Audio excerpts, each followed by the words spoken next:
कब्र को मिठानी याद नबी जो मलायो थई मोहम्मद मलूक कब्र को मिठानी याद नबी जो मलायो थई याद नबी जो मलायो थई रब साईं रगड़ो लायो थई याद नबी जो मलायो थई रब साईं रगड़ो लायो थई मोहम्मद मलूक कब्र को मिठानी याद नबी जो मलायो थई शाकुर पकड़े आए पुनलरा पैर भरे मंजूर हुसैन शाकुर पकड़े आए पुनलरा पैर भरे मत मलूक कब्र को मिठा याद नबी जो मलायो थे तारे हुसैन शदल जानी कुर्ब सजण चल गया इन साईं तारे हुसैन शदल जानी कुर्ब लखी जीलानी जा मलायो थे हाजी तोड़े जे गोठ मता बादल अजो हन बरसी पिया हाजी तोड़े जे गोठ मता बादल अजो हन बरसी पिया मत मलूक कब्र को मिटा याद नबी जो मलायो थे मत शाबान मकबूल भा कुर्ब लखे तवका रजा मोहम्मद शाबान मकबूल भा कुर्ब लखे तवका रजा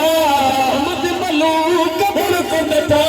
याद नबी जो मलायो थे गुलाम यासीन सरवर खान रब साईं जी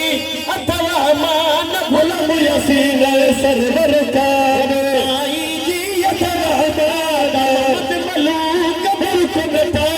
याद नबी जो मलायो थे याद नबी जो मलायो थे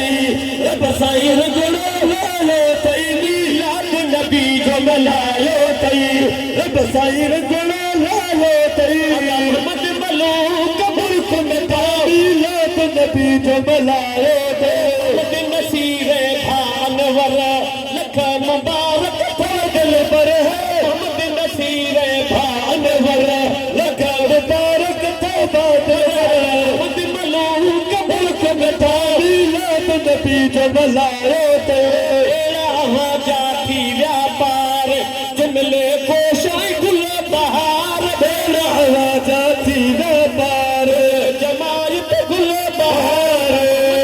मलूक कब्र को मिटा याद नबी जो मलायो थे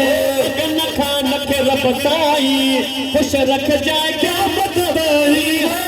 न खान के रब साईं खुश रख जाए क्या बताई मत मलूक कब्र को मिटा